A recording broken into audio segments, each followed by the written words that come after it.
ಮೈಸೂರು ಮೂಡ ಹಗರಣ ವಿಚಾರಕ್ಕೆ ಸಂಬಂಧಪಟ್ಟ ಹಾಗೆ ಈಗ ಈ ಕರ್ಮಕಾಂಡದ ಮತ್ತಷ್ಟು ಟ್ವಿಸ್ಟ್ಗಳು ಸಿಗ್ತಾ ಹೋಗ್ತಾ ಇದೆ, ಮತ್ತಷ್ಟು ಅಕ್ರಮಗಳು ಬಹಿರಂಗಗೊಳ್ತಾ ಹೋಗ್ತಾ ಇದೆ. ಇಲ್ಲಿವರೆಗೂ 50-50 ಅನುಪಾತದಲ್ಲಿ ಅಕ್ರಮ ನಡೆದಿದೆ ಅಂತ ಅನ್ಕೊಳ್ಳಲಾಗ್ತಿತ್ತು. ಆದರೆ 60-40 ಅನುಪಾತದಲ್ಲೂ ಕೂಡ ಮಹಾ ವಂಚನೆ ಎಸಗಲಾಗಿದೆ. 700 ಕೋಟಿ ಅಲ್ಲ, 2800 ಕೋಟಿ ಅಕ್ರಮ ನಡೆದಿದೆ ಅನ್ನೋ ಆರೋಪ. 13 ವರ್ಷದಲ್ಲಿ 4918ಕ್ಕೂ ಹೆಚ್ಚು ಸೈಟ್ಗಳ ಅಕ್ರಮ ಹಂಚಿಕೆಯಾಗಿದೆ. ಇದರಲ್ಲಿ 2 ಮಾಜಿ ಆಯುಕ್ತರ ಪಾಲುದಾರಿಕೆಯೂ ಇದೆ. ಇಡೀ ತನಿಖೆಯಲ್ಲಿ ಮತ್ತಷ್ಟು ಸ್ಫೋಟಕ ಸತ್ಯ ಈಗ ಬಟಾಬಯಲಾಗಿದೆ. ಹಾಗಾದ್ರೆ ಈ ಅಕ್ರಮದ ಪೆನ್ ಟು ಪೆನ್ ಡೀಟೇಲ್ಸ್ ನೋಡ್ಕೊಂಡು ಬರೋಣ.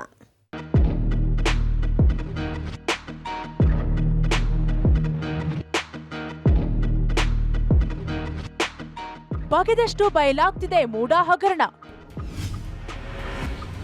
700 ಕೋಟಿ ಅಲ್ಲ, 2800 ಕೋಟಿ ಅಕ್ರಮ.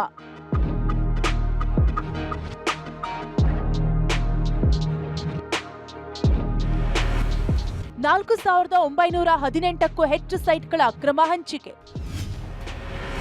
ಇಡಿ ತನಿಖೆಯಲ್ಲಿ ಸ್ಫೋಟಕ ಸತ್ಯ ಬಹಿರಂಗ. ಮೈಸೂರು ಮೂಡ ಕರ್ಮಕಾಂಡ ಬಗೆದಷ್ಟು ಬಯಲಾಗ್ತಿದೆ, ಅಗೆದಷ್ಟು ಆಳಕ್ಕಿಳಿಯುತ್ತಿದೆ.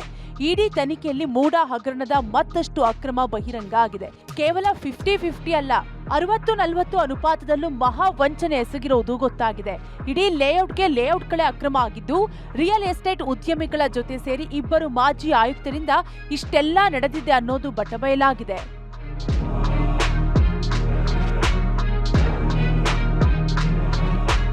$700 ಕೋಟಿಯಲ್ಲ ಯಾವ ಲೆಕ್ಕ. ಮೂಡಾದಲ್ಲಿ 2800 ಕೋಟಿ ಹಗರಣ ನಡೆದಿದೆಯಂತೆ. 13 ವರ್ಷಗಳಲ್ಲಿ 4918ಕ್ಕೂ ಹೆಚ್ಚು ಸೈಟ್ಗಳ ಅಕ್ರಮ ಹಂಚಿಕೆ ಆಗಿದೆ ಅನ್ನೋದು ತನಿಖೆಗಿಳಿದ ಇಡಿಗೆ ಸ್ಫೋಟಕ ಮಾಹಿತಿ ಸಿಕ್ಕಿದೆ. 700 ಅಲ್ಲ, 2800 ಕೋಟಿ ಅಕ್ರಮ. ಮೂಡಾದಲ್ಲಿ 1095 ಅಲ್ಲ, 4921 ಸೈಟ್ ಅಕ್ರಮ. 700 ಕೋಟಿಯಲ್ಲ, 2800 ಕೋಟಿ ಅಕ್ರಮ. 13 ವರ್ಷದಲ್ಲಿ 4921 ಸೈಟ್ಗಳು ಹಂಚಿಕೆ. ಕೇವಲ 50-50 ಅನುಪಾತ ಮಾತ್ರವಲ್ಲ, 60-40 ಸೈಟ್ಗಳಲ್ಲೂ ಮೋಸ. ಲೇಔಟ್ಗಳೇ ಅಕ್ರಮ. ಪಂಚಾಯಿತಿ ವ್ಯಾಪ್ತಿಯ ಸೈಟ್ಗಳೇ ಕಬ್ಜಾ. ಕನ್ವರ್ಷನ್ ಲೇಔಟ್ಗಳಲ್ಲೂ ಅಕ್ರಮ ಬಯಲಾಗಿದೆ.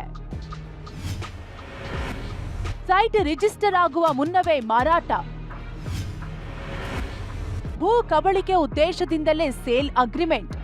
ಮೂಡ ಭೂಗಳ್ಳರ ಮತ್ತೊಂದು ಕರ್ಮಕಾಂಡ ಬಯಲಾಗಿದೆ. ತಮ್ಮ ಹೆಸರಿಗೆ ಸೈಟ್ ರಿಜಿಸ್ಟರ್ ಆಗುವ ಮುನ್ನವೇ ಇನ್ನೊಬ್ಬರಿಗೆ ಸೇಲ್ ಅಗ್ರಿಮೆಂಟ್ ಮಾಡಿದ್ದಾರೆ. ಚಾಮುಂಡಿನಗರ ಸರ್ವೋದಯ ಸಂಘದ ಸದಸ್ಯರಿಗೆ ನಿವೇಶನ ಹಂಚಿಕೆಯಲ್ಲಿ ಬೇನಾಮಿಗಳ ಕೈವಾಡ ಶಂಕೆ ಇದೆ. ಭೂಗಳ್ಳ ಜೊತೆ ಕೈ ಜೋಡಿಸಿರುವ ಮೂಡ ಅಧಿಕಾರಿಗಳು 48 ನಿವೇಶನಗಳ ಪೈಕಿ ಹಲವು ನಿವೇಶನಗಳನ್ನ ಮಾರಿದ್ದಾರೆ ಅನ್ನೋ ಆರೋಪ ಕೇಳಿ ಬಂದಿದೆ. ಈ ಪೈಕಿ ನಿವೇಶನಗಳ ಸೇಲ್ ಅಗ್ರಿಮೆಂಟ್ ಮಾಡಿಕೊಂಡಿರುವ ಕಾರ್ತಿಕ ಲೇಔಟ್ನ ಮಂಜುನಾಥ್ ಇಡಿ ತನಿಖೆ ಎದುರಿಸುತ್ತಿದ್ದಾರೆ. ಕೇಸ್ ನಂಬರ್ 1 29/11/2023ರಲ್ಲಿ ಸೂರ್ಯಕುಮಾರಿ ಎಂಬುವರಿಗೆ ಮೂಡ ಸೈಟ್ ಕ್ರಯ. ನಿವೇಶನ ಸಂಖ್ಯೆ 42 ಕ್ರಯ ಮಾಡಿಕೊಟ್ಟಿರುವ ಅಧಿಕಾರಿಗಳು 13/10/2023ರಲ್ಲೇ ಅದೇ ನಿವೇಶನವನ್ನ ಇನ್ನೊಬ್ಬರಿಗೆ ಅಗ್ರಿಮೆಂಟ್. ವಿನೋದ್ ಎನ್ನುವವರಿಗೆ ಸೇಲ್ ಅಗ್ರಿಮೆಂಟ್ ಮಾಡಿರುವ Suryakumari. Case number 2 A Francis ಎಂಬುವರಿಗೆ 15/12/2023ರಲ್ಲಿ ಮೂಡ ನಿವೇಶನ ಕ್ರಯ.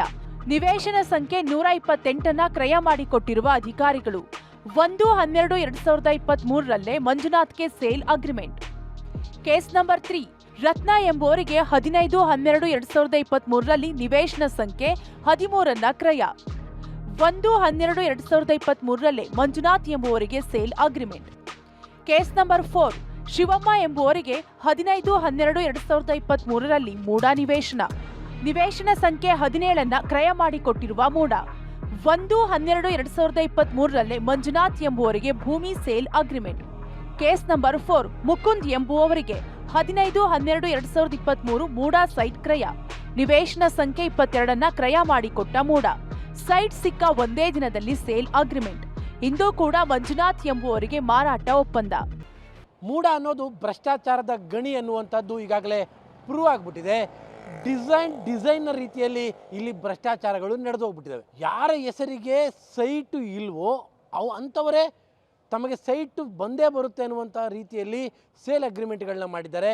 ಸೇಲ್ ಅಗ್ರಿಮೆಂಟ್ಗಳಾದಂಥ 1 ತಿಂಗಳ ನಂತರದಲ್ಲಿ ಅವರಿಗೆ ಮೂಡ ಸೈಟ್ಗಳನ್ನು ಕೊಟ್ಟಿದೆ. ಅಲ್ಲಿಗೆ ದೊಡ್ಡ ಮಟ್ಟದಲ್ಲಿ ಭೂಗಳ್ಳರು, ಬೇನಾಮಿಗಳು ಎಲ್ಲರೂ ಸೇರಿಕೊಂಡು ಇಡೀ ಮೈಸೂರು ನಗರಾಭಿವೃದ್ಧಿ ಪ್ರಾಧಿಕಾರವನ್ನು ಭ್ರಷ್ಟಾಚಾರದ ಗಣಿಯಾಗಿ ಮಾಡಿಟ್ಟಿದ್ದಾರೆ. ಯಾರಪ್ಪನ ಮನೆಯ ಆಸ್ತಿ ಎನ್ನುವಂಥ ರೀತಿಯಲ್ಲಿ ಸಿಕ್ಕ ರೀತಿಯಲ್ಲಿ ಮೈಸೂರಿನ ಜಮೀನನ್ನು ಅರಿದು ಹಂಚಿಬಿಟ್ಟಿದ್ದಾರೆ ಅಧಿಕಾರಿಗಳು, ಕೆಲವೊಂದಿಷ್ಟು ಜನಪ್ರತಿನಿಧಿಗಳು ಸೇರಿಕೊಂಡು. ಒಟ್ಟಿನಲ್ಲಿ ಮೂಡ ಬಹುಕೋಟಿ ಹಗರಣ ದಿನಕ್ಕೊಂದು ಟ್ವಿಸ್ಟ್ ಪಡೆಯುತ್ತಿದೆ. ಮುಂದೇನು ಕಾದು ನೋಡಬೇಕಿದೆ. Bureau report, public TV. ಗೊತ್ತಿಲ್ಲ, ಈಗ ಇಡಿ ಅವ್ರು ತನಿಖೆ ಮಾಡಿದಾಗ 700 ಕೋಟಿಗಿಂತನೂ ಹೆಚ್ಚು ಅಂತ ಹೇಳ್ತಿದ್ದಾರೆ. ಇವ್ರು ಇನ್ನೊಂದು ರೀತಿಯಾಗಿ ಹೇಳ್ತಾ ಇದ್ದಾರೆ. ಇದನ್ನ ಸಲೀಸಾಗಿ ಮುಚ್ಚೆ ಹಾಕ್ತಾರೆ ದಿವ್ಯಾ, ಯಾವ ಅನುಮಾನವೂ ಕೂಡ ಇಲ್ಲ.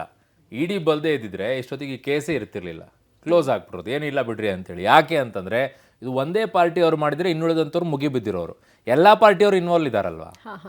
ಹಾಗಾಗಿ ಪೊಲೀಸರೇ ಕಳ್ಳತನ ಕೇಳಿದ್ಬಿಟ್ರೆ ರಕ್ಷಣೆ ಮಾಡೋ ಗೊತ್ತಾಗೋದು ಯಾರಿಗೆ? ಕಳ್ಳ ಯಾರು? ತನಿಖೆ ಮಾಡೋರು ಯಾರು? ಹಂಗೆ ಪರಿಸ್ಥಿತಿ ಇಲ್ಲಿ. ಹಾಗಾಗಿ ಈ ಕೇಸು ಇಡಿ ಅವ್ರು ಇಲ್ಲದೆ ಹೋಗಿದ್ರಂತೂ ಮುಗಿದೋಗಿರೋದು. ಇಡಿ ಅವ್ರು ಬಂದಿರೋದ್ರಿಂದ ಸ್ವಲ್ಪ ಕಾಣಿಸ್ತಾ ಇದೆ, ಅಲ್ಲಲ್ಲಿ ಓ ಅಂತ ಕಾಣಿಸ್ತಾ ಇದೆ. ಹೋಗಿ ಎಂಡ್ ಆಗುತ್ತಾ ಗೊತ್ತಿಲ್ಲ.